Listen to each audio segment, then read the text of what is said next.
Listeners, welcome to teaching learning session of sociology. In today's lecture, we'll discuss about family, marriage, and kinship. In our last lecture, we discussed about caste, class, and tribes. And we'll move forward from caste, class, and tribes. Today, we'll discuss the family, marriage, and the kinship. The institution of a family. Family and marriage is an institution, right? Family, the word family is derived from a common word famulus. Famulus means servant, and the Latin word familia, meaning household.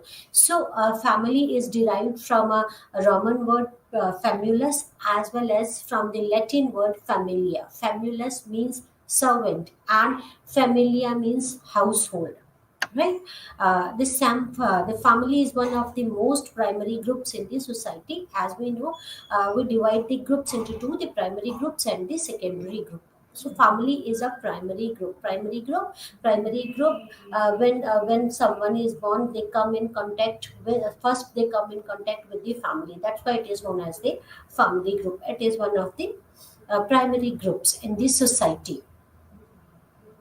The family is universal and the oldest among other social institutions. Everywhere in the world, you will find family, whether it's Eastern countries, Western countries, Southern countries, everywhere you will find the family. So it's a universal concept, and it is the oldest concept among the institution. It is one of the oldest institutions in the society.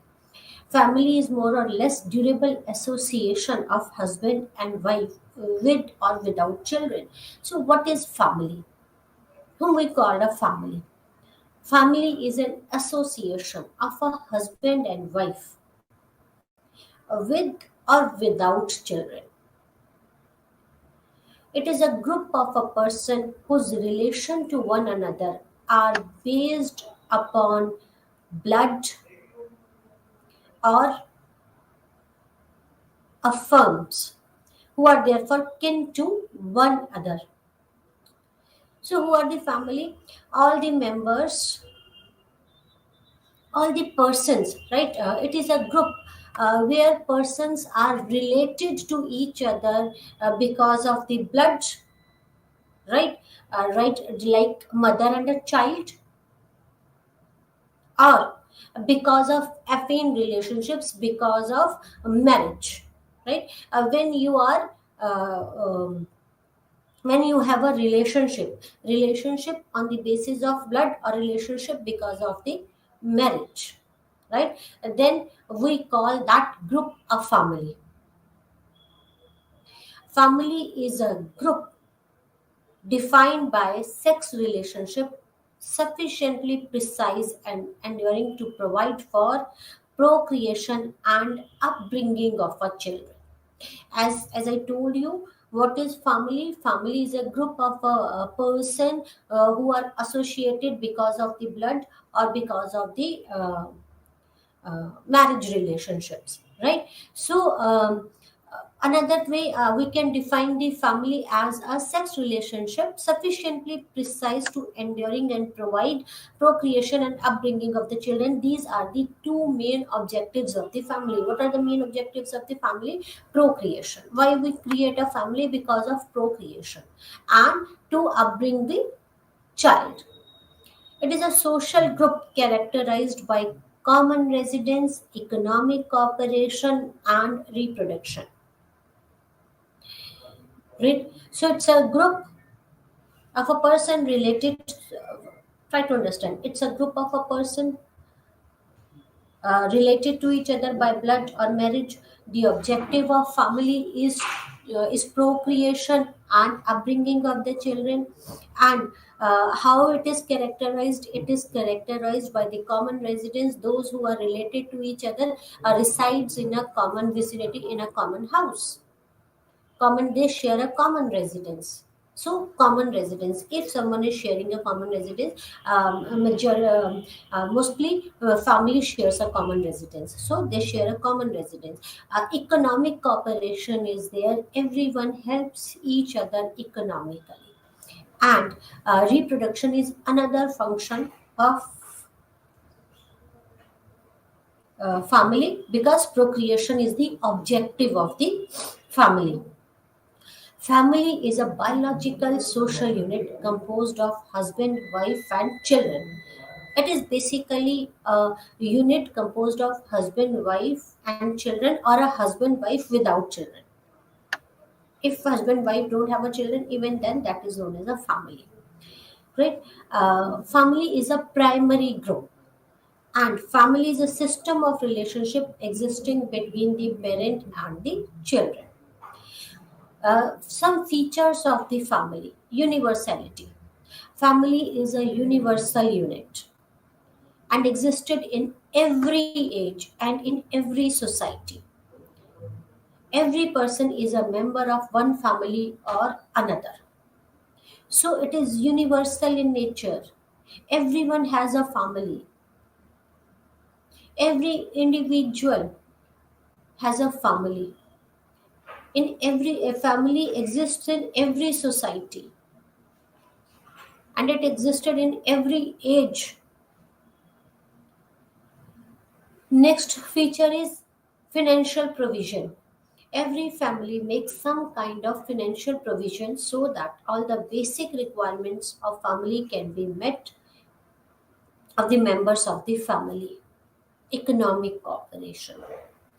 First is universality, that it is universal concept, and second is every member that the family makes some kind of financial provision so that they can meet their ends. They cooperate each other economically. Another feature is emotional base. The members of the family are emotionally bound to each other and share pleasures and pains with one another.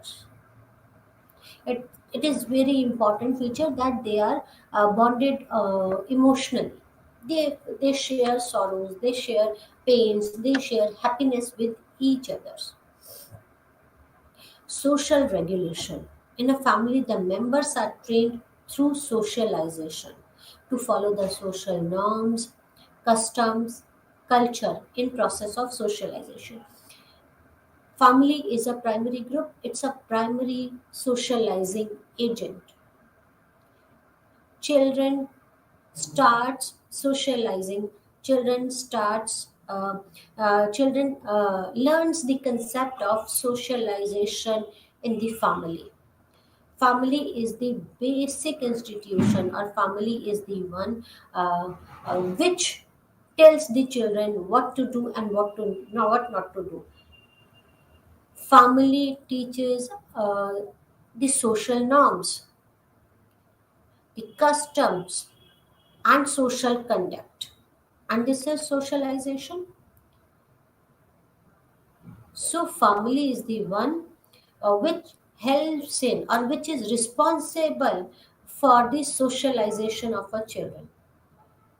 So, another feature is social regulation. The family is the one who trained the members through socialization to follow the social norms, customs, rituals, and conduct. A fixed or a common habitation. Every family has a fixed place of habitation, and members usually share a common residence in which husband, wife, and their children and other relatives live together. They share, or in another word, we can say that the family members share a common residence, right? They share the common residence. Functions of a family. What are the functions of a family? Sociologists tried to divide functions of family differently. Urban and the Nimkov divided the function of families into six categories. According to Urban and Nimkov, there are the six functions of a family. First function is affectional function. Second is economic function. Third, recreational function. Fourth, protective function. Fifth, religious function. And sixth is educational function. Affectional function. They are bonded, the members of the family are bonded with each other emotionally. Economic function, they cooperate economically for the betterment of the family. A recreational function is there. Then protective function, the family provides protection to the family members. Religious function, the family members get together to perform certain rituals. And educational function, it provides education to the family members.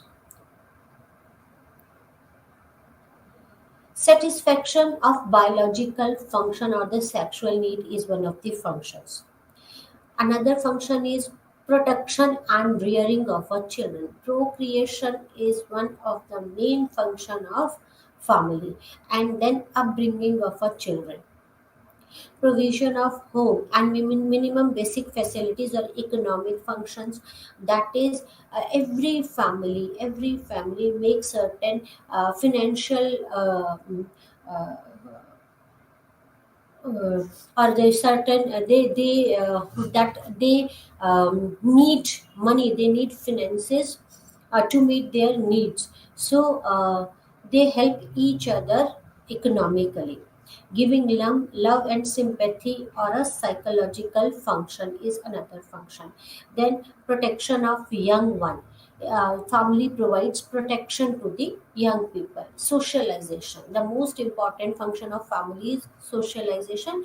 It is through the family that child is able to learn the language, custom, rituals, norms, values, etiquettes, beliefs, and the social roles of the society. So one of the main function is socialization.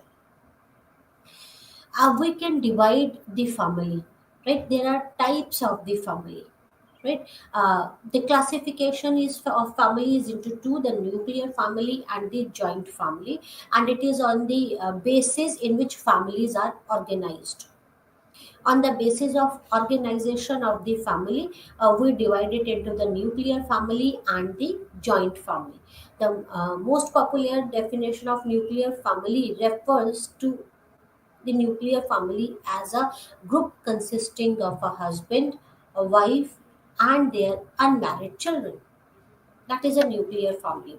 Nuclear family, the definition of nuclear family is the family which consists of a husband, a wife, and their unmarried children. While joint family is defined as a nuclear family plus all kins belonging to the sides of husband or wife living in that place. What is a joint family? Joint family is a nuclear family plus all the kins belonging to the side of the husband, like husband, wife, their children, plus the brother of the family of the husband's brother.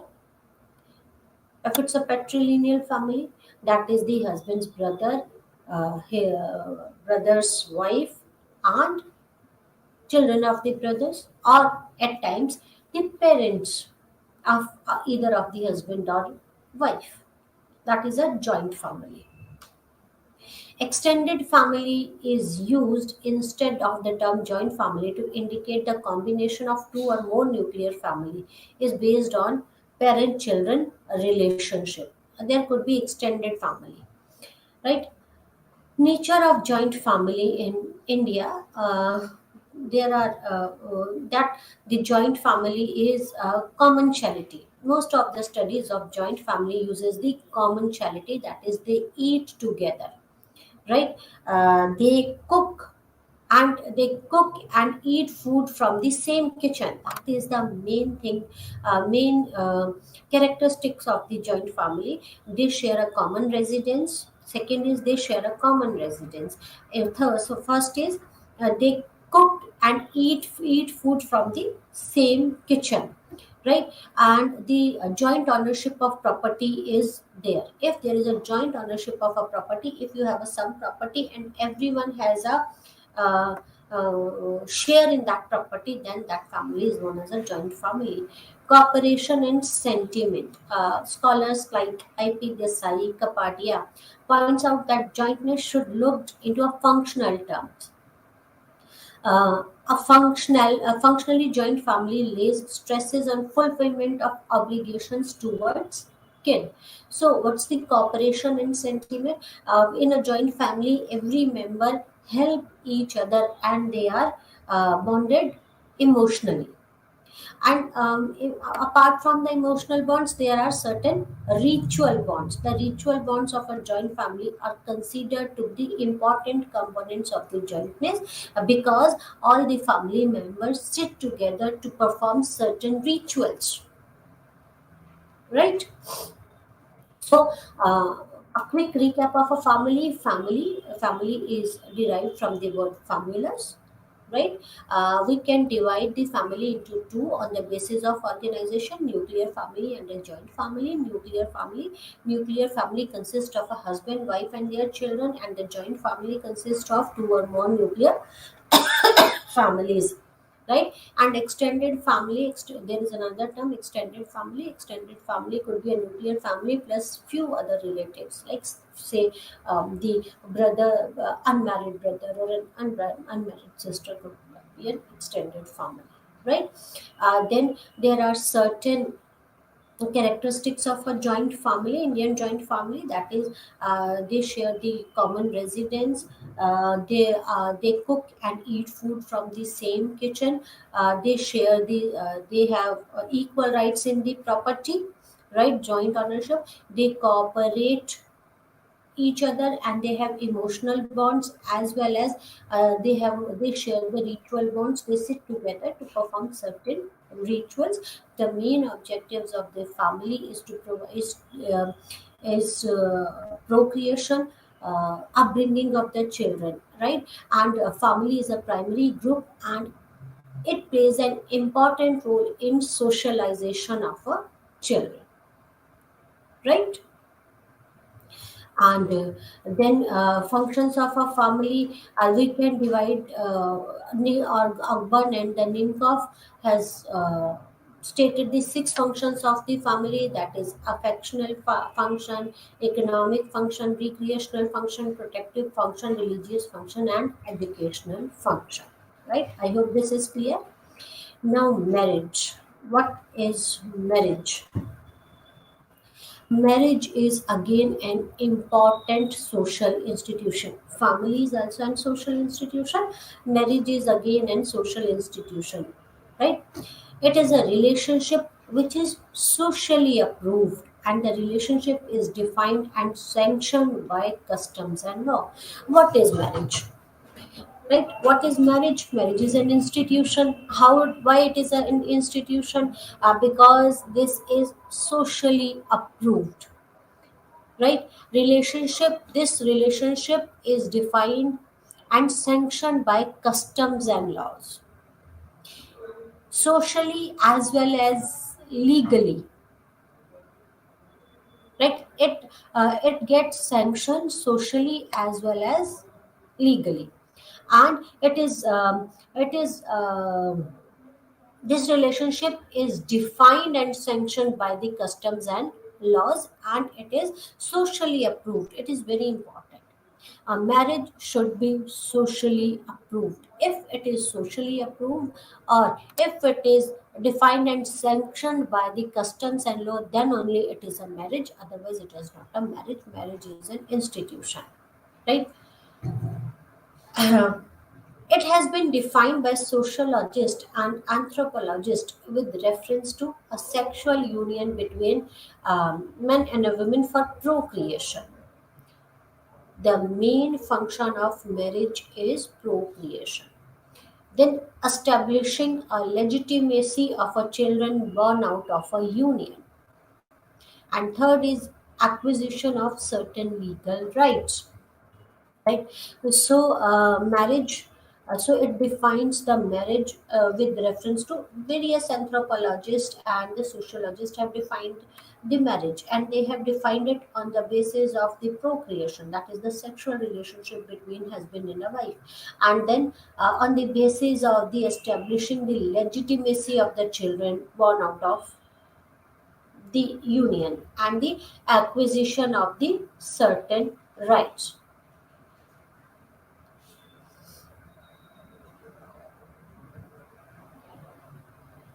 According to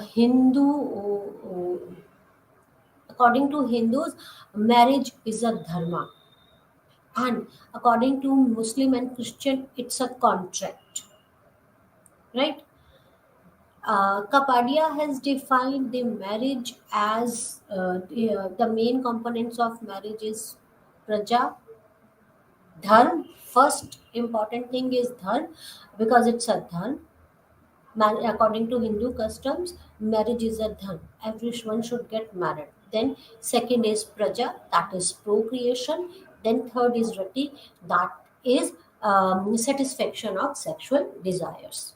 So, with reference to these three things, various anthropologists have defined marriage. Marriage is a relation. If we define the marriage, then marriage is a relation of one or more men to one or more women, which is recognized by customs or laws and involves certain rights and duties, both in case of parties entering into union and in case of children born out of it. So, it is a relationship between one or more men or women, right? But this relationship should be recognized by the customs or by the law, and this involves certain rights. This marriage gives certain rights to both, as well as it allocates certain duties to both the parties, right? And to the children born out of this union. According to Malinowski, it's a contract for the production and the maintenance of a children. How Malinowski, an anthropologist, defined a marriage? According to Malinowski, marriage is a contract for the production and upbringing of the children or maintenance of the children. Lundberg defined the marriage as it consists of rules and regulations that defines the rights, duties, privileges of husband and wife with respect to each other. So they define Landberg defined it on the basis of the rights, on the basis of duties and privileges of a husband and wife with respect to each other. Horton and Hurt define marriage is an approved social pattern whereby two or more persons establish a family. So it is very important that a marriage should be socially and legally approved. The significance of the institution of marriage in society is due to the different function it performs in the society. Why marriage is so important? Because this institution performs different functions in the society. What type of a function? It provides a recognized form of entering into relatively enduring heterosexual relationship for bearing and rearing of the children. So, what is the main function? It is procreation, then upbringing of the children, right? So, it provides a recognized form when our marriage is socially approved, and then the children born out of this wedlock is considered as legitimate children. So it provides a recognized form of entering into a relatively heterosexual relationship. And apart from this procreation, another main function or the objective of the marriage is uh, to satisfy the sexual pleasures or to regulate the sexual desires, right? So it is relatively enduring the heterosexual relationships for bearing and rearing of the children. The main functions of the marriage is procreation, bearing of the children, and then upbringing of the children. This is a primary way of regulating human reproduction. This is how we regulate the sexual needs. The right of sexual relationship that universally accompanies marriage provides the legitimation to the children born out of the wedlock. So after procreation, rearing, the children born out of the wedlock or born out of this union are considered to be legitimate children. So marriage provides the legitimacy to the children. The legitimacy is of great importance in matter of inheritance and succession. Why? Why this legitimacy of the children is required? It is required for the matters of inheritance and successions, right? Who will inherit the properties and uh, who will play a role in successions? In industrialized Western society, marriage functions beyond the procreation and the child rearing. It provides companionship as well as emotional and psychological support. Yes, these are the main procreation and child rearing are the main function, but it is not. These are not only the functions of marriage, right? What we look for, what all others are the functions of the marriage. It provides companionship when you want someone with whom you feel comfortable. It provides companionship. It provides emotional support as well as the psychological support, right? There are different theories of marriage. Edmund Leach defined marriage as a relationship establishment between a woman and one or more other person which provide that a children born out of a woman under circumstances not prohibited by the rules of relationship is accorded the full birth status right common to the normal member of his society or social strata. Again, it is related to the legitimacy of the children. He considered marriage as a bundle of rights allocated to either or both spouses. So Edmund and Leach defined the marriage that the it is according to the he defined the marriage on the basis of the legitimacy of the children, right, born out of this union. And he considered that it is a bundle of rights allocated to both the spouse or either of the spouses. Kathleen Gog questioned the traditional definition of marriage in terms of union between the men and a woman for reproducing legitimate offspring. Traditional understanding of marriage assumed that the coexistence of the three conditions sexual union between men and a woman, procreation of offspring, and legal legitimacy of offspring. Gog argued that one of the above conditions may or may not be present in different forms of marriage. She illustrated this with the example of marriage among the Nayars of South India. So this is the traditional definition of marriage is based on the sexual union and then the legitimacy of the children born out of this union as well as the upbringing of the children, right? So Gog argues that these conditions, that is sexual union, procreation, and the legal legitimacy, these are the three conditions on the basis of which generally marriage has been defined. She argued that if in many cases either one or more than one conditions may or may not be present. And she has given the examples of the Nayars of South India, right? There are certain rules of marriage. Marriage is an institution. Why it's an institution? Institution because it has rules and everyone has to follow the rules. Institutions, संस्थाएं or the institutions we call it a marriage as an institution because there are certain rules and norms which everyone has to follow.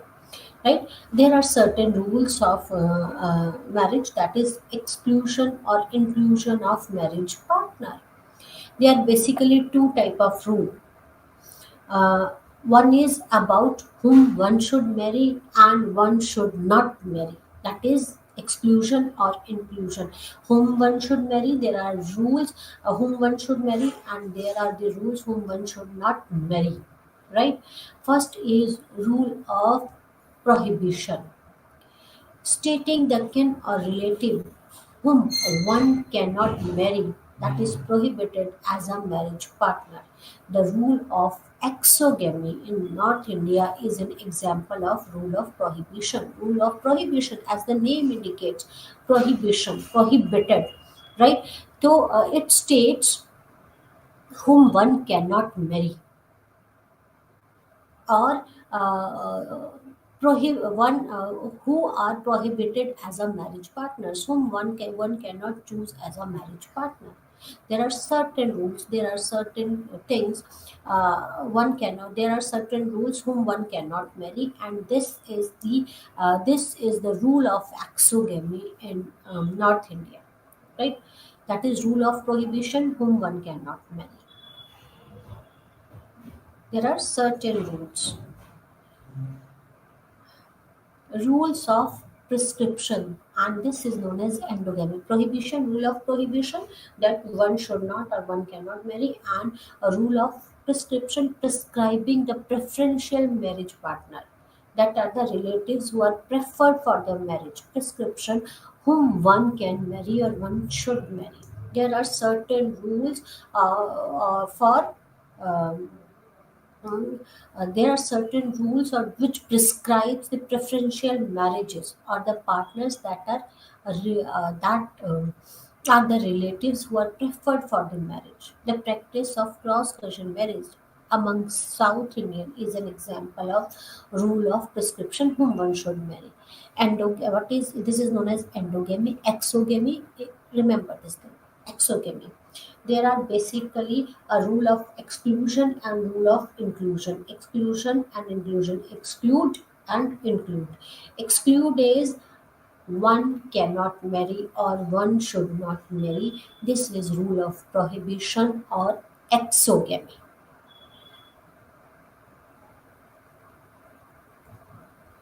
Or exogamy. It is exogamy, it's not endogamy, right? It is exogamy. Whom one should marry, whom one should not marry. It is exogamy, rule of prohibition. There are certain rules that that states whether the kin or a relative whom one cannot marry. Right. A girl and a boy from the same gotra cannot marry each other. This is rule of exogamy, a rule of prohibition. Right? They should not get married. A person from the same gotra, that is known as exogamy. Endogamy is rule of prescription. This prescribes or this gives the preferential marriage partners that are the relatives who are preferred for the marriage. It suggests the preferences for the marriage, like the cross cousin marriages in South India. This is known as the endogamy, right? Number of marriage partner in some society, people are allowed to have one marriage partner, that is known as monogamy.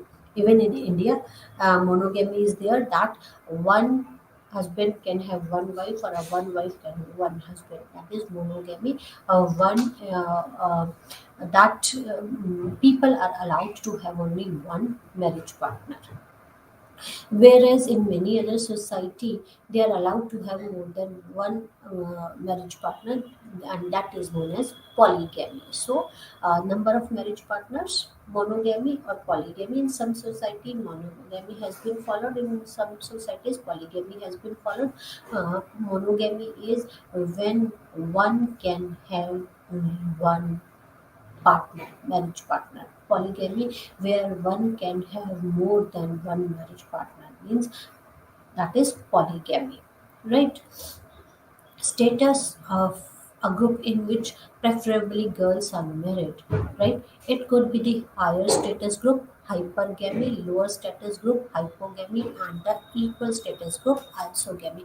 So rules are endogamy, exogamy, right?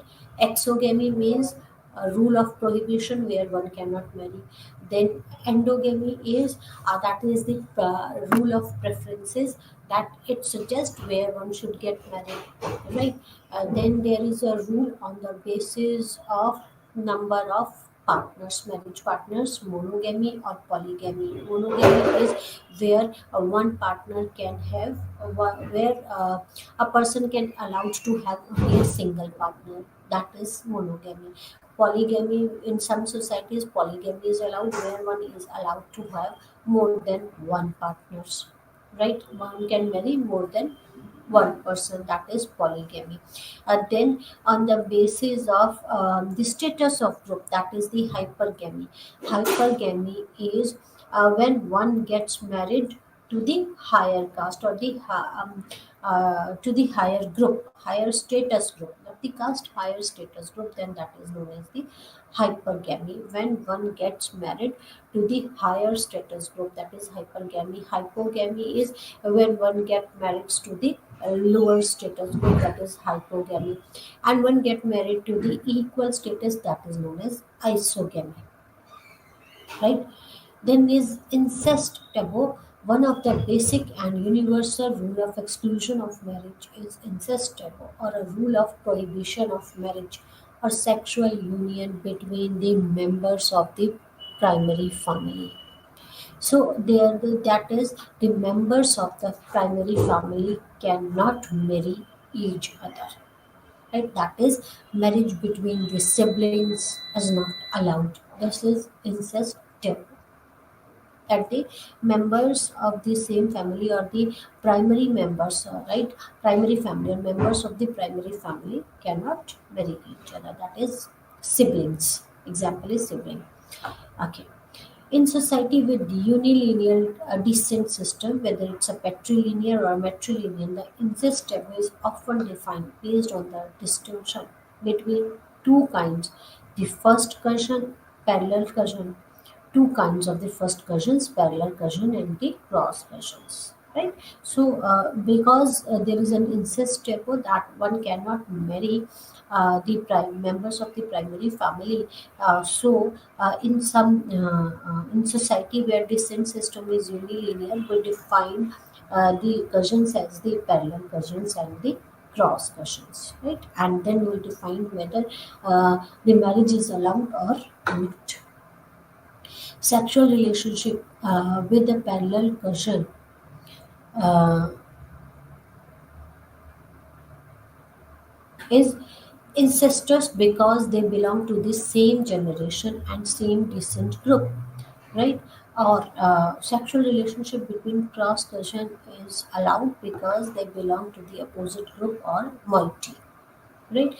So relationship between parallel cousin is not allowed, while the relationship between cross cousins are allowed. Exogamy and endogamy. This is one of the most important rules of a marriage. Exogamy. Exogamy is a marriage rule that prohibits marriage within one's own defined social group. Where one cannot marry is exogamy, rule of prohibition. The avoidance of incest and the widening of social network are the factors that prevent people from marrying within the group, right? Like people from the same gotra cannot marry each other, right? That is exogamy. Endogamy allows a marriage with members of a close kin group, while exogamy allows the marriage uh, with members of a close kin group. The reason for this is that the spouse would come from a specific group. It ensures the maintenance of close kinship network within the group. Right. Endogamy is where it is not allowed, right? And exogamy is marriage between the members of a close kin group is allowed. Why it is allowed? To maintain a strong kinship network within the group, right? Monogamy and polygamy. Monogamy is a marriage in which both partners have just one spouse. It is the most common form of the marriage, primarily for the economic reason. Why monogamy? Primarily for the economic reason. And polygamy is one individual having multiple spouse at the same time. It is polygamy. Polygamy is further of two types: polygyny and polyandry. Polygyny is marriage of a man to two or more women at the same time, and polyandry is marriage of a women to two or more men at the same time. See, if we divide the marriage, the rules of the marriage is rule of prohibition, that is exogamy; rule of prescription, that is endogamy. Prohibition, where one cannot marry, same Gotra, and prescription, where one should get married, cross cousins, okay, South Indians. Then, on the basis of the number of partners, there are certain rules: monogamy and polygamy. Monogamy, where one can have only one partner, marriage partner, that is monogamy, right? You are allowed to marry one person only, right? Like in India. Polygamy is one can have more than one marriage partners, right? Or or where one can have multiple spouses at the same time. That is polygamy. Polygamy is further divided into two: polygyny and polyandry. Polygyny is where a man can have more than two wives. One or more than women can have two or more women at the same time. So he can marry two or more than two women at the same time. That is polygyny, where one can have more than one wife. That is polygyny. Polyandry is when a woman can have more than one husband, two or more than two husbands. That is polyandry. When one can have two or more than two husbands, that is polyandry. Right? Mono means one. Right? Mono means one. Gamy, spouse. Poly means many, right? Polygamy, more than one spouse. Guinea, women. Polygyny, two or more wives. Andry means men where two or more husband. Andry, right? Monopoly. Monoandry, monogamy. Monogamy means one spouse. Polygamy means more than one spouse. Polygyny, gyny means more than one wife, and andry means more than one husband, right? This is again exogamy and endogamy. I hope you understand the rules. Okay. Then marriage and rules of residence. Then there are certain rules of residence, right, associated with marriage, right? On the basis of residence, right? There are certain rules, that is patrilocal. When the residence is of patrilocal type, that is groom's father type. When after marriage, when women moves to the groom's father's house, right? Then that is known as patrilocal. Patrilocal residence. What is patrilocal residence? When spouse, when a woman after marriage moves to the groom's father house, then that is known as the patrilocal residence. Matrilocal residence, when after marriage the husband moves to the bride's mother's house, then that is matrilocal type of a residence. A very local type of a residence. Very local is when that that when a woman moves to the husband house, and zero loka when husband moves to the wife's residence, and avenue local is when moves to the mother's brother's house, and new local is couple's own house, that is new local. When couple establish their own house, then that is known as neolocal residence. Patrilocal. Patrilocal residence occurs when a newly married couple establishes their home near or in the groom's father's house. When a woman moves to the groom's father's house, then that is patrilocal. right? This makes a sense in a society that follows a patrilineal descent. That is when descent is traced from the father, males of their offspring, right? This is because it allows the groom to remain near his male relatives. Women do not remain in their natal household after marriage with the residence pattern. So patrilocal, in patrilineal society, normally patrilocal type of residence is found when a woman after marriage moves to the groom's father's house, that is patrilocal type of a residence. Matrilocal residence occurs when a newly married couple establishes their home near or in the bride's mother's house, that is matrilocal, and this keeps the women near the female relatives. Their residence pattern is associated with matrilineal descent, right? And it is normally found in matrilineal type of a when the descent is matrilineal type, or when society is matrilineal. Man leaves their house, their natal household when they marry. In this case, rather than the females, the men or the males moves to the uh, wife's mother's house, right? So they leave their house. A very local is a residence pattern in which women moves into their husband's home. That is very local. When women or when bride moves to the husband's home is very local. Zero local is when residence in which a man moves into the wife's home. That is the zero local, right? Eventual local, local residence occurs when a newly married couple establish their home near or in the groom's maternal uncle's house, and it is basically found in the matrilineal descent or the matrilineal society, right? It occurs when a men obtain the status, jobs, or from their nearest elder matrilineal male relative. Avenue local is when a groom moves to the groom's when the newly avenue local is when a newly married couple establishes their home in the groom's maternal uncle's house, that is avenue local.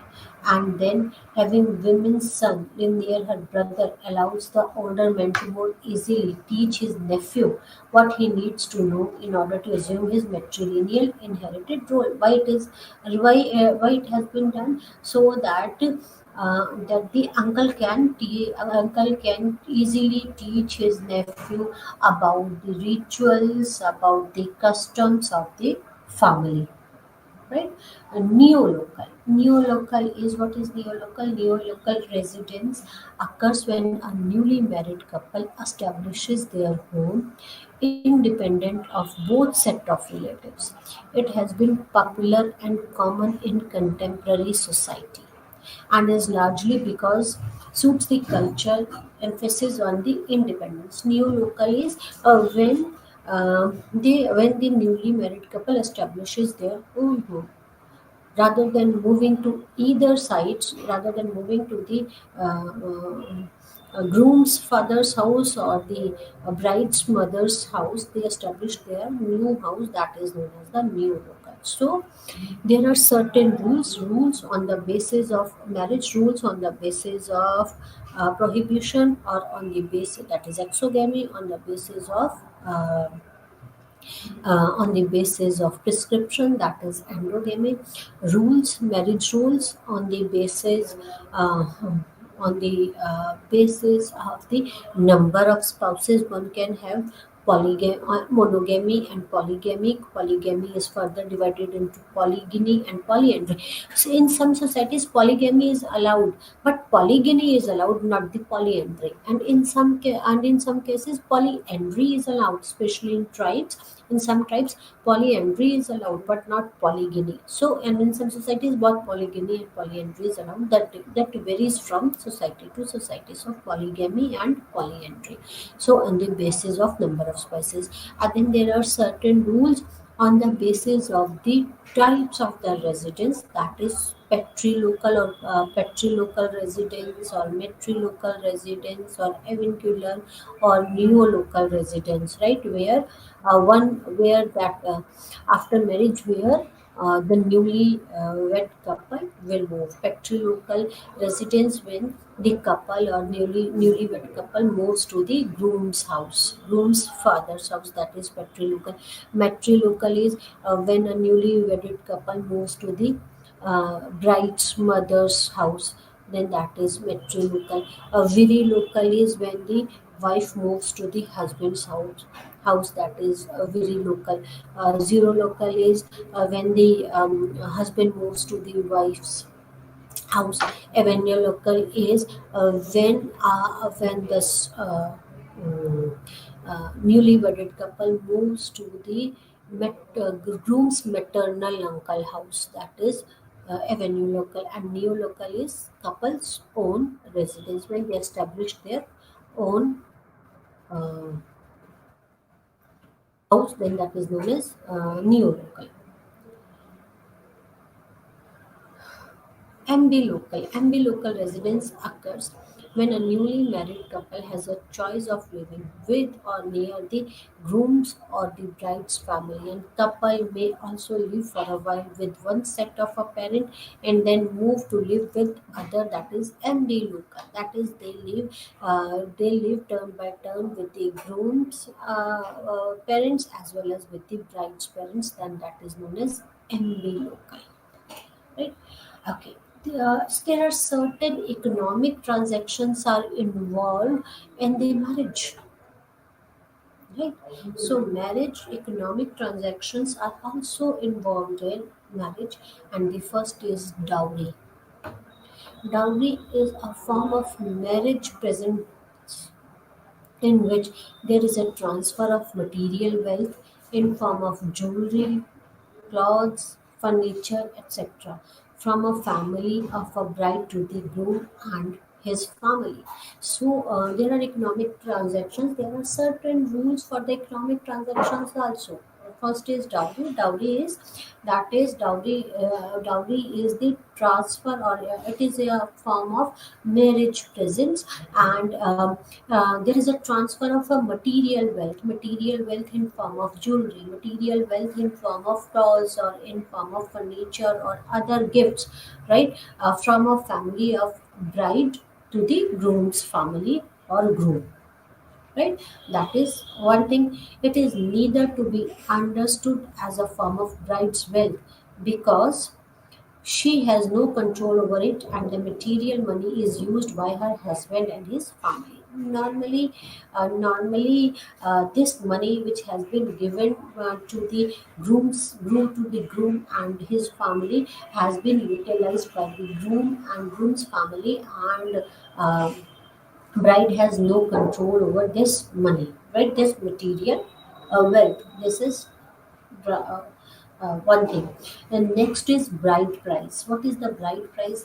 Bride price refer to as a bride wealth in form of a marriage payment in which the bride's group receives a payment of goods, money, or livestock to compensate for the loss of a woman's labor and the children she bears. Bride price is reversal of the dowry. In bride's price, the groom side pays to the bride side bright side. For what?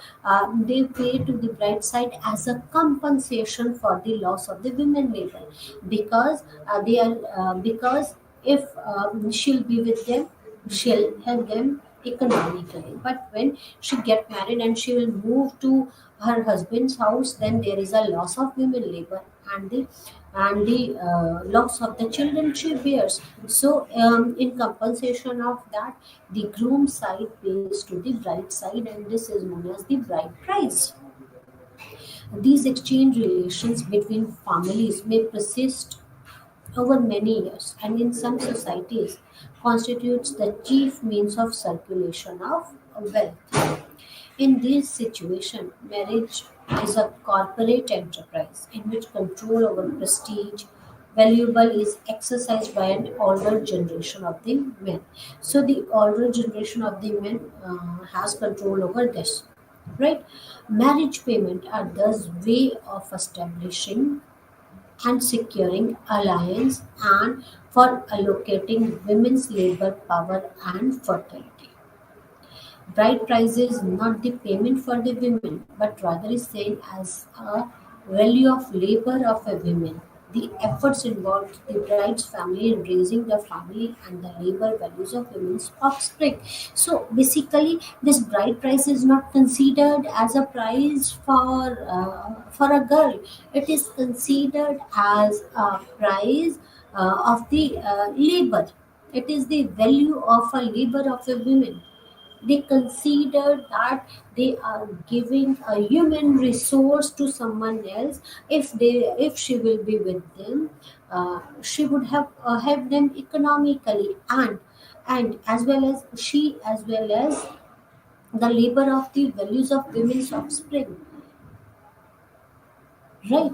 And it involves the labor of the women, the efforts involved by the bride's family in raising the female, because they raised the female, and now when she is capable of helping them economically, and now the family is giving that human labor to someone else, they want something in return.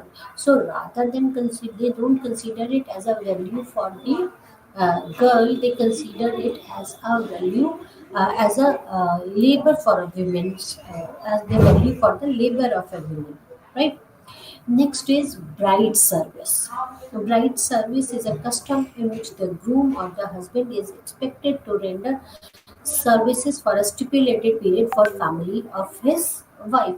So, what is this bride service? That for a stipulated for a certain time period, the groom helps the bride family, right? This groom render these services to the bride family. The custom is more this is more prevalent in the custom and this custom is more prevalent in the agricultural society, and therefore includes working in the field that belongs to the wife's father, right? So they help this the groom helps,